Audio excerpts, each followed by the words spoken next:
तो अपन ने पिछले वाली क्लास में है ना बीएससी पार्ट थर्ड में हमने कार्बोहाइड्रेट वाली यूनिट स्टार्ट कर रखी है। और कार्बोहाइड्रेट में हमने क्या लिखा है, कार्बोहाइड्रेट है क्या, उसका क्लासिफिकेशन कैसे करते हैं वो हमने लिखा है। उसके बाद कार्बोहाइड्रेट के अंदर हमने स्टार्ट किया है क्लासिफिकेशन में 3 पार्ट किए, मोनोसेकेराइड, ओलिगोसेकेराइड, पॉलीसेकेराइड।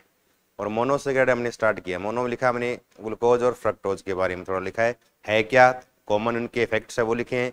उसके बाद हमने ग्लूकोज के केमिकल रिएक्शन लिखी है, ग्लूकोज के अंदर कौन कौन से ग्रुप है उनको प्रूफ करने वाली रिएक्शंस है वो हमने पिछले वाली क्लास में की है। उसके बाद अगला जो है अपना आज का जो क्लास है उस क्लास के अंदर क्या है, कुछ और रिएक्शंस लिखेंगे। एक है याद रखना, ग्लूकोज और फ्रक्टोज दोनों के फेनिल हाइड्रोजन के साथ रिएक्शन करके ओसाजोन का फॉर्मेशन करते हैं। तो यानी हम आज करेंगे ओसाजोन यानी का फॉर्मेशन कैसे होता है, ओसाजोन का निर्माण कैसे होता है वो लिखना थोड़ा सा याद करना हमें। उसके बाद हम यानी ग्लूकोज को फ्रक्टोज में और फ्रक्टोज को ग्लूकोज में चेंज करने की मेथड करेंगे, ठीक है ना।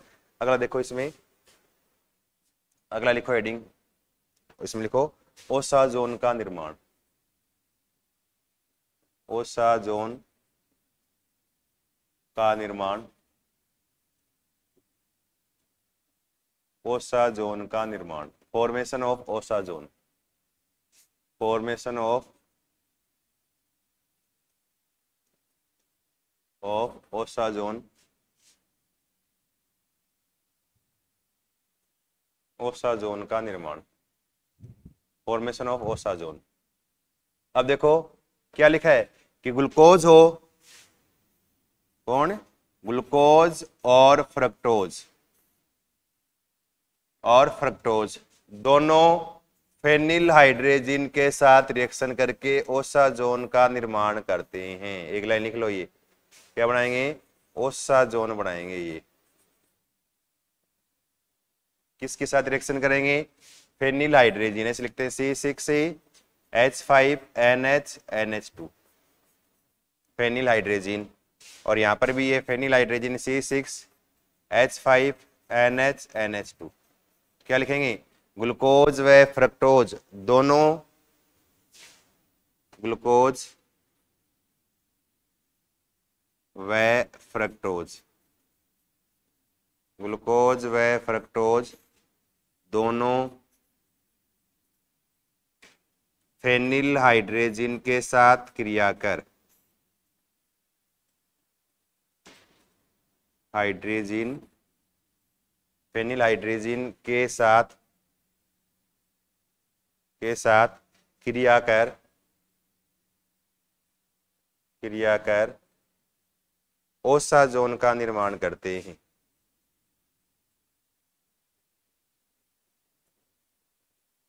ओसाजोन का निर्माण करते हैं। Glucose and fructose react with phenyl hydrogen and form osazone, osazone का निर्माण करेंगे। अब कैसे बनता है ओसाजोन, अब देखो पहले क्या मानते थे ओसाजोन का फॉर्मेशन कैसे होगा, तो अगर लिखे पहले ओसाजोन का निर्माण, ओसाजोन का निर्माण निम्न प्रकार से मानते थे, निम्न प्रकार से मानते थे। अब कैसे मानते थे, इस तरह से बनेगा ओसाजोन कि चाहे ग्लूकोज हो चाहे फ्रक्टोज हो। अब देखो ग्लूकोज में यूं है ना, इस तरह से CHO, फिर यहाँ CHOH, फिर यहाँ CHOH, के से कितने ग्रुप है, 3, तो 5, और एक लास्ट में CH2OH। ये है ग्लूकोज, क्या ये ग्लूकोज हैं। इस पर हम पहले कराते हैं फेनिल हाइड्रोजन का टेक। तो फेनिल हाइड्रोजन का एक मॉलिक्यूल C6H5NH2 इस तरह से, और कहते हैं कि इस तरह से ये रिएक्शन करके क्या निकाल देंगे, वाटर मॉलिक्यूल निकाल देंगे बाहर H2O, और ये वाला ग्रुप यहाँ जुड़ जाएगा। इसके साथ जुड़ते ही फेनिल हाइड्रोजन का एक मॉलिक्यूल जुड़ गया किसके साथ, ग्लूकोज के साथ। इस तरह से ये हो गया अभी NH C6H5 फिर यहाँ CH OH, फिर यहाँ CHOH3 और लास्ट में CH2OH, इस तरह से। फिर सेकंड अगले में फिर फेनिल हाइड्रोजन का एक मॉलिक्यूल और C6H5NHNH2, ये फेनिल हाइड्रोजन का एक मॉलिक्यूल और जुड़ेगा। क्या करेगा ये, यहाँ से इस CHOH ग्रुप है ना, इसको CO में चेंज कर, दोनों H ले लेगा ये, और दोनों लेगा तो एक तो निकल जाएगा यहाँ पर C6H5NH2 बाहर निकल जाएगा, एक तो ये निकल गया NH2, एक अमोनिया बाहर निकल जाएगा। तो दोनों निकलने से CHOH ग्रुप है ना, ये बदल जाएगा कार्बोनिल ग्रुप में। ये तो भाई NH और C6H5, फिर यहाँ C डबल बॉन्ड क्या हो गया O, फिर यहाँ CHOH कितने हैं 3, और लास्ट में क्या आ गया CH2OH। फिर वापस तीसरा मॉलिक्यूल और किसका, फेनिल हाइड्रोजन का C6H5NHNH2, वापस पहले वाले की तरह फर्स्ट स्टेप की तरह यहाँ से क्या निकल जाएगा H2O निकाल देंगे ऐसे, और H2O निकलते ही एक मॉलिक्यूल जुड़ जाएगा यहाँ इसका फेनिल हाइड्रोजन के साथ। तो एक तो जुड़ा हुआ है ये डबल बॉन्ड NH C6H5, फिर एक और लग गया C डबल बॉन्ड NH और C6H5, फिर नीचे वाला ग्रुप इसको मैंने लिख दिया R लिख दिया, मान लो इस पूरे को मैंने क्या R लिख दिया ऐसे, आप लिखना चाहो पूरा लिख सकते हो। ये क्या बन गया, ये बन गया ओसाजोन, इस तरह से। पहले ये मानते थे कि ग्लूकोज या फ्रक्टोज के साथ फेनिल हाइड्रोजन के 3 मॉलिक्यूल जुड़ते हैं, 3 अणु जुड़ कर क्या है ओसाजोन का फॉर्मेशन करते हैं, ओसाजोन का निर्माण करते हैं। इस यानी इन रिएक्शन से क्या सिद्ध होता है कि यहाँ पर फेनिल हाइड्रोजन है ना, ये CHOH ग्रुप है ना, इसको C+O ग्रुप यानी कार्बोनिल में चेंज कर रहा है। इसका मतलब CHOH ग्रुप का क्या हो रहा है, ऑक्सीडेशन हो रहा है, यानी ऑक्सीकरण हो रहा है। इसका मतलब फेनिल हाइड्रोजन एक ऑक्सीकारक के रूप में काम करता है, यानी ऑक्सीडाइजिंग एजेंट के रूप में काम करता है। लेकिन वास्तव में देखा गया कि फेनिल हाइड्रोजन है ये ऑक्सीकारक एजेंट या ऑक्सीडाइजिंग एजेंट नहीं है, ये क्या है रिड्यूसिंग एजेंट, यानी अपचायन यानी अपचन करने वाला यानी अपचायक है ये। तो फिर इसकी क्या अलग से रिएक्शन या वेगेड के द्वारा अलग से इसकी क्रियाविधि दी गई, कैसे दी गई, तो इसमें अगला क्या लिखेंगे कि उपरोक्त क्रियाविधि से, उपरोक्त क्रियाविधि से, उपरोक्त क्रियाविधि से यह सिद्ध होता है कि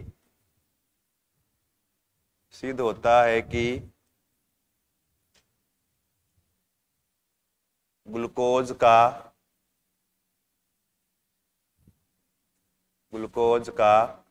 CHOH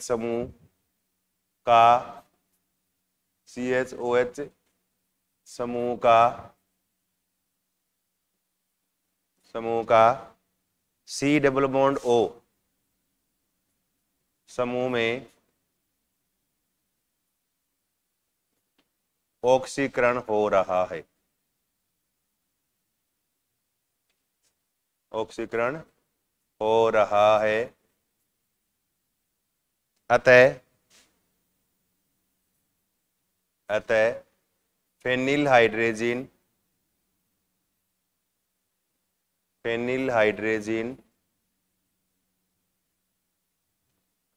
एक ऑक्सीकारक यानी ऑक्सीडाइजिंग एजेंट, ऑक्सीकारक के रूप में कार्य करता है। यानी in this reaction glucose CHOH group change in C double bond O group, that means it is a oxidation reaction.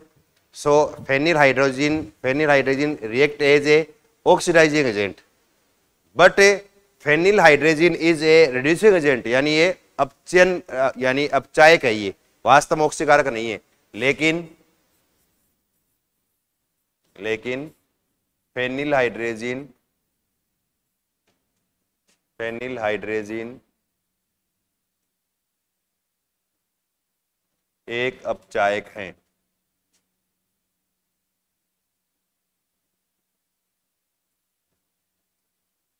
It is a reducing agent. अतः इस ऑक्सीजन की बनने की क्रिया विधि है ना, वो अलग है, कि इसकी मैकेनिज्म क्या है, अलग टाइप से होती है। अतः ओसाजोन बनने की क्रियाविधि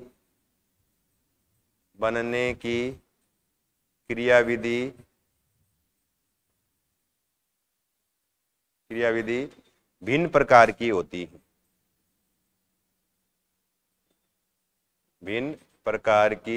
होती है,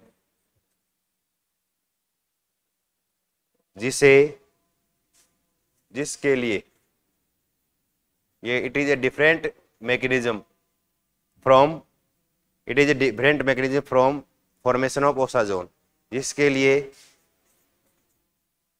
लिए वेगेड ने निम्न क्रियाविधि दी। अब इसमें क्या मैकेनिज्म दी, किस प्रकार से ओसाजोन का फॉर्मेशन होता है, वो कैसे बताया उसने, इस तरह से देखो, यूं है, वेगेड के द्वारा बताएगी। अब ये क्या है, ग्लूकोज वाला भाग, ये क्या है, ये ग्लूकोज है। अब इसमें होता है क्या है, देखो ग्लूकोज में हमने क्या किया है, सिर्फ 2 कार्बन दर्शाए, 1 नंबर कार्बन 2 नंबर कार्बन, नीचे वाला आर ग्रुप, इसका मतलब नीचे वाला शेष भाग जो है ना, वो ग्लूकोज का हमने आर से लिख दिया ताकि बार बार लिखना ना पड़े आपको। इस तरह से फेनिल हाइड्रोजन का एक मॉलिक्यूल पहले जुड़ेगा CO के साथ, वापस वही H2O मॉलिक्यूल निकल जाएंगे, H2O निकल गया बाहर, और ये यहाँ जुड़ जाए, हमने यही जोड़ा है बस, कि CH C double bond N NH C6H5, और ये क्या है, यहाँ पर C पर H और OH अलग अलग कर दिया मैंने, H और OH, नीचे वाला R ग्रुप लगा दिया। अब H और OH, ये H वाला ग्रुप है ना, इसके साथ हाइड्रोजन बॉन्डिंग करता है, कैसे करेगा, देखो इसको मैंने ऐसे हेक्सागोनल स्ट्रक्चर ग्रुप में बनाया है, इस तरह से कि यहाँ से NH फिर C6 से H5, ये वाला भाग जो है ना, तो CH ये वाला भाग, फिर CR फिर CO, और यानी यहाँ पर OH। अब ये होता क्या है, इस वाले पार्ट में ये H है ना, यहाँ क्या करें, इस वाले भाग पे चला जाए, और ये बॉन्ड यहाँ आ जाए, H चला जाए इस नाइट्रोजन के ऊपर। तो हमने क्या कर दिया, इस CH फिर डबल बॉन्ड हो गया, ये डबल बॉन्ड, फिर C फिर R फिर OH ऐसे लिख दिया, और यहाँ पर बॉन्ड क्या हो गया, सिंगल, तो N से NH हो गया, तो NH और NH C6H5। अब यहाँ पर क्या बन गया, इनके बीच क्या बन गया, H बॉन्ड बन गया, हाइड्रोजन बॉन्डिंग हो गई है, H बॉन्ड इस प्रकार से। अब यहाँ पर क्या होगा, फिर इसमें से C6H5NH2 वाला भाग, ये क्या हो जाए, यहां से अलग निकल जाए इसमें से, और क्या बचे, केवल NH वाला भाग बचे, और यहाँ C डबल बॉन्ड O हो जाए, ये ले जाए, और ये ले जाता ही क्या हो गया, NH CH double bond C R, इधर गया C डबल बॉन्ड, और ये सिंगल बॉन्ड हो गया, तो यहाँ पर क्या हो गया, ये बॉन्ड यहाँ बना लेगा ये इस तरह से डबल बॉन्ड, और ये बॉन्ड क्या होगा, यहाँ टूटकर यहाँ आ जाएगा, तो क्या हो गया, NH डबल बॉन्ड C फिर CH है, फिर सिंगल बॉन्ड C फिर R, इधर डबल बॉन्ड O, तो एक मॉलिक्यूल यहाँ जुड़ गया, एक क्या है, एनिलीन का मॉलिक्यूल बाहर निकल गया, फिर क्या है, दूसरा फेनिल हाइड्रोजन का अणु, और कहाँ जुड़े, ये इस सेकेंड वाले पार्ट पे C डबल बॉन्ड O हो गया, इस पे जुड़े, और इस पे जुड़ेगा तो वापस वाटर मॉलिक्यूल निकलेगा यहाँ से, वापस यहाँ जोड़ दें, तो हमने इसको यहाँ जोड़ दिया, देखो तो ये है N double bond CH N double bond H C double bond H, ये आ गया, फिर CR, फिर यहाँ लग गया double bond N NH C6H5, फिर इसका यस, फिर एक और हाइड्रोजन का मॉलिक्यूल फेनिल हाइड्रोजन, ये मॉलिक्यूल अटैक करेगा, तो यहाँ से क्या होगा, एक तो निकल जाएगा अमोनिया का मॉलिक्यूल, क्या निकलेगा, यहाँ से अमोनिया निकल जाएगा, और यहाँ जुड़ जाएगा NH NNH C6H5 हो जाएगा, यहाँ तो क्या हो गया, CH N NH C6H5, फिर NNH6H5 हो गया, साथ में क्या है अमोनिया का मॉलिक्यूल बाहर निकल गया यहाँ से, क्या बन गया ये ओसाजोन का फॉर्मेशन हो गया इस प्रकार से। तो ओसाजोन का फॉर्मेशन जो है ना उस रिएक्शन के दौरान इस प्रकार से क्या है कि हेक्सागोनल बीच में स्ट्रक्चर बनती है जिसके थ्रू क्या है आगे फिर आगे वाले एक पहला फेनिल हाइड्रोजन का मॉलिक्यूल जुड़ने के बाद फिर सेकंड और थर्ड जुड़ेंगे ना, वो इस प्रकार से के इसमें जुड़ते हैं, तो सक्रिय संरचना का निर्माण होता है। थोड़ी ये आपको मैकेनिज्म याद है, किसके द्वारा दी गई है मैकेनिज्म, वेगेड के द्वारा दी गई है। तो ये क्या है ओसाजोन निर्माण की क्या है क्रियाविधि किसके द्वारा दी गई, वेगेड के द्वारा दी गई, ये ध्यान रखना है। अब देखो यहां पर क्या हुआ, दो ही कार्बन भाग लिए इस प्रकार से आर लिखा है, तीसरा कार्बन भी ऐसे दो लिए फिर आगे तीसरा भी भाग ले सकता है, लेकिन इसमें तीसरा कार्बन आगे भाग नहीं लेता। कारण क्या है, इसमें तीसरा कार्बन भाग क्यों लेते, हाइड्रोजन बंध के कारण चक्रीय संरचना का निर्माण कर लेता है, जिसके कारण फिर अगला CHOS समूह भाग नहीं ले पाता है। तो हमें इसमें क्या लिखना है कि इस प्रकार से ग्लूकोज का तीसरा CHOS समूह भाग ले लेना चाहिए, लेकिन ऐसा नहीं होता क्योंकि ओसाजोन बनने के बाद क्या है चक्रीय संरचना का निर्माण यानी साइक्लिक स्ट्रक्चर का निर्माण होता है, और चक्रीय संरचना क्या है अधिक स्थायी होती है, इसलिए इसमें फिर आगे वाला ग्रुप क्या है फ्री नहीं रहता, इसके साथ क्या बॉन्डिंग करने के लिए या भाग लेने के लिए। ये है क्या है, ये वही ओसाजोन सेम वही है। हमने क्या लिखा NNH6H, N को H को नीचे लिख दिया हमने, यहाँ NNH6H5 वही सेम, इसकी वजह से क्या बना दिया हाइड्रोजन बॉन्डिंग कर दिया ऐसे इस तरह से। अगले स्ट्रक्चर में इसको वापस तोड़ दें तो NNH6H5 NNH6H5 वापस हो गया, NNH6H5 वापस वही। अब की बार इधर वाला H बॉन्डिंग कर ले, अब की बार इधर वाले H को बॉन्डिंग करा दी, ऐसे बॉन्डिंग कर दिए यहाँ, इस प्रकार से क्या है H बॉन्डिंग करके क्या है चक्रीय संरचना का निर्माण कर लेता है। इसलिए क्या है ओसाजोन फॉर्मेशन में वेगेड के द्वारा दी गई ये मैकेनिज्म सही है, न कि हमने पहले लिखी है ना, पहले में तो फेनिल हाइड्रोजन जो है वो ऑक्सीकारक के रूप में काम आ रहा है, लेकिन यहाँ वास्तव में होता क्या ये अपचायक या रिड्यूसिव एजेंट होता है, ये थोड़ा आपको याद रखना है। ये फेनिल हाइड्रोजन बनाने की मैकेनिज्म है, यहाँ तक आपको लिखना है इसमें, ठीक है ना। जल्दी उतार लो इसको, पहले उतारो, ये आपको उतारनी है पहले, वेगेड के द्वारा किस प्रकार से मैकेनिज्म सुधारी गई, और ये होने के बाद फिर आगे हमें इसमें क्या लिखना है कि इसका मतलब थर्ड ग्रुप या थर्ड कार्बन भी इसमें आगे वाले फेनिल हाइड्रोजन के साथ जुड़ सकता है, लेकिन जुड़ता नहीं। कारण क्या, दो ही कार्बन क्यों जुड़ते हैं, क्योंकि आगे वाला जो है ना, क्योंकि चक्रीय संरचना का निर्माण होता है, ऐसे चक्रीय संरचना का निर्माण होने से इस प्रकार से फिर आगे वाला CHOS समूह भाग नहीं ले पाता, इसलिए क्या है इसमें दो ही कार्बन क्या है इस संरचना में भाग लेते हैं, ये ध्यान रखना आपको। जल्दी उतारो,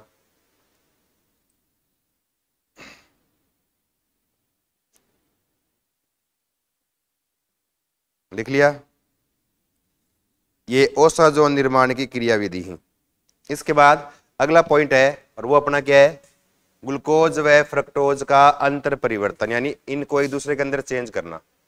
अगला क्या है ग्लूकोज व फ्रक्टोज का, ग्लूकोज व fructose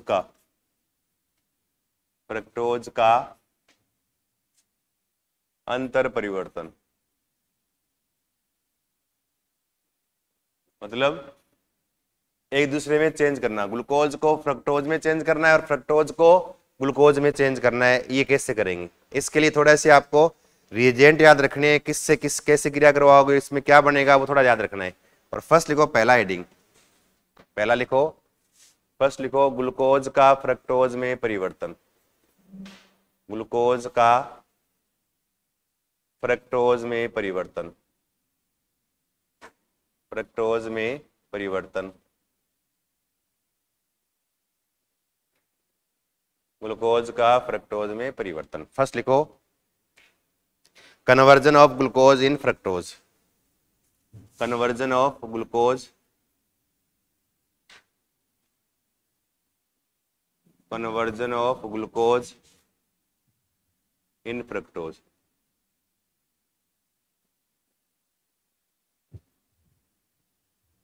conversion of glucose in fructose, glucose का फ्रक्टोज में परिवर्तन।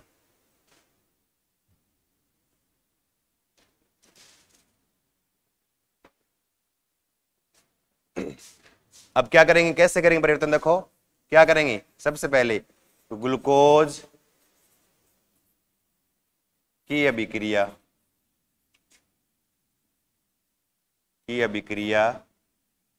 फेनिल हाइड्रोजन के साथ करवाकर फेनिल हाइड्रोजन के साथ करवाकर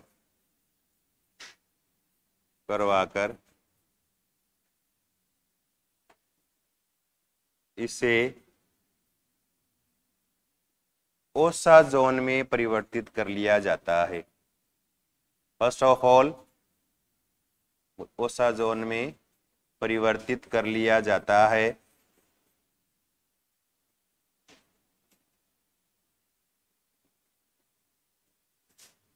first of all glucose change in osazone from reaction with phenyl hydrogen के साथ, और फिर क्या करेंगे, इस प्रकार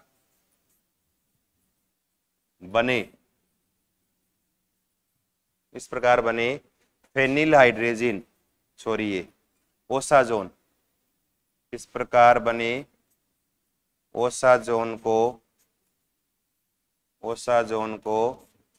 HCl के साथ उबाला जाता है। HCl के साथ उबाला जाता है,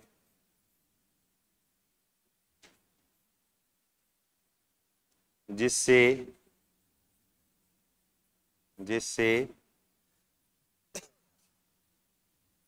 ग्लेक्टोन या ग्लूकोलेक्टोन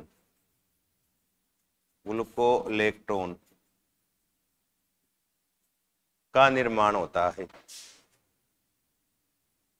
ग्लूकोलेक्टोन का निर्माण होता है,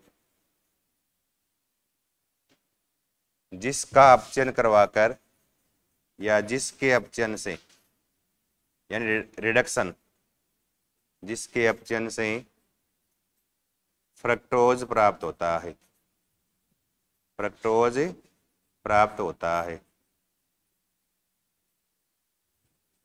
जिसके अपचयन से फ्रक्टोज प्राप्त होता है।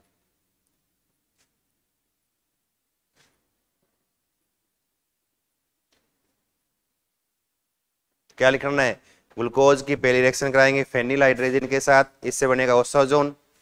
फिर क्या करेंगे अगली पार्ट में, ओसाजोन जो बना उसको सांद्र HCl के साथ इसको बॉईल करेंगे, बॉईल करेंगे और उबालेंगे तो हमें क्या बनेगा, ग्लूकोसोन बनेगा, ग्लूकोसोन या ग्लूकोलेक्टोन बोलते, ग्लूकोसोन बनता है।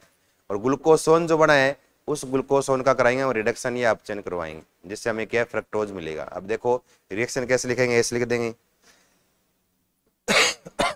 इस तरह से आपके पास ग्लूकोज है, इस तरह से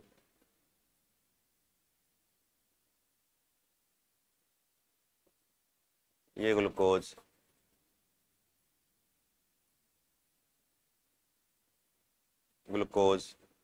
पहले रिएक्शन कराएंगे फेनिल हाइड्रोजन के साथ, फेनिल हाइड्रोजन C6H5NH इसके 3 मॉलिक्यूल पार्टिसिपेट करते हैं। क्या बनेगा, ओसाजोन बन जाएगा ऐसे, इस तरह से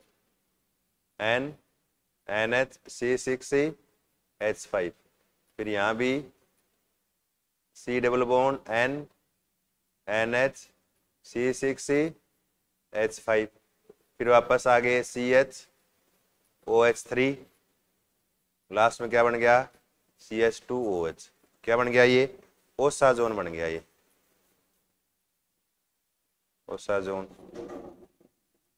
फिर क्या करेंगे, ये ओसाजोन बना, इसको कंसंट्रेट HCl या सांद्र HCl के साथ उबालते हैं, बॉईल करते हैं, उबालना है। और बॉईल करोगे तो क्या बनेगा, इस तरह से ग्लूकेसोन का निर्माण हो जाएगा। क्या बन गया, ग्लूकेसोन का निर्माण, ग्लूकासोन। और इसका कराएंगे फिर आगे रिडक्शन, अपचयन करवाएंगे किससे, जिंक प्लस एसिटिक एसिड की प्रेजेंस में। प्रपचन करवाएंगे रिडक्शन, प्रपचन करवाओगे तो यहाँ 2H काम में आएंगी, यहाँ जुड़ जाएंगे दोनों, जुड़ते ही CH ग्रुप को CH2OH में चेंज कर देंगे और ये C डबल बॉन्ड O है ही, और फिर आगे वाले ग्रुप सेम है CHOH 3, लास्ट में CH2OH, और ये क्या बन गया, ये फ्रक्टोज का फॉर्मेशन हो गया। क्या बन गया, ग्लूकोज से क्या बन गया, फ्रक्टोज का निर्माण हो गया। तो हमारा conversion of glucose into fructose अपना पूरा हो गया। ये इस प्रकार से क्या करना है, फ्रक्टोज को क्या करना है, हमें ग्लूकोज में चेंज करना है, सेम इसी प्रकार से, ठीक है ना। तो अपने अगली क्लास में करेंगे इसको, ठीक है, धन्यवाद।